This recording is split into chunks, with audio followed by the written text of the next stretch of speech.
Hello friends, আমি অচিন্তা। আমি চলে এসেছি নতুন ইউটিউব চ্যানেল টু শেয়ার কিচেনে। আমরা একটা নতুন রেসিপি শেয়ার করব, সেটা হচ্ছে কলমি শাক ভাজা। সেটা বানাতে কি কি উপকরণ লাগে আসুন দেখাই।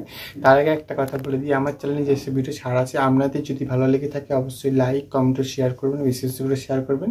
যদি আমার চ্যানেলে নতুন হয়ে থাকেন তাহলে প্লিজ সাবস্ক্রাইব করে দেবেন, নিচে বেল নোটিফিকেশনটা অল করে দেবেন যাতে আমার ভিডিও আপনার কাছে আগে পৌঁছে। তাহলে চলুন কলমি শাক ভাজাতে কি কি উপকরণ লাগে আসুন দেখাই।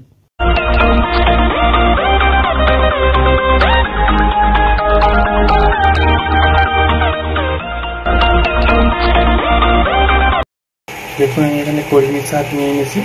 চলুন আজকে কলমি শাক ভাজার রেসিপিটা বানাতে কী কী উপকরণ লাগে আসুন দেখিয়ে দিই। তার আগে একটা কথা বলে দিই, ভিডিওটা প্রথম থেকে শেষ অবধি দেখার অনুরোধ রইল। তাহলে চলুন রেসিপিটা শুরু করি। এখানে আমি কিছুটা পরিমাণে কলমি শাক ভালো করে কেটে বেশি ধুয়ে নিয়েছি। তার জন্য রেসিপিটা শুরু করি। গ্যাসের যে কড়াটা বসে দিয়েছি, কড়াটা গরম হয়েছে, এবং তেল দিয়ে দেবো। তেলের মধ্যে দেবো একটু 5 লঙ্কা কুচি, রসুন ছোটো করে রসুন দিয়ে দেবো, একটু কালো দিয়ে দেবো, পেঁয়াজ কুচিটা দিয়ে দেবো, পেঁয়াজ লঙ্কা আর রসুন ভালো করে ভেজে নেবো। এর মধ্যে দিয়ে দেবো কলমি শাক করে ধুয়ে রেখেছিলাম সেটা। তারপরে চাপা দিয়ে ভালো করে আগে ভাপিয়ে নেবো শাকটাকে।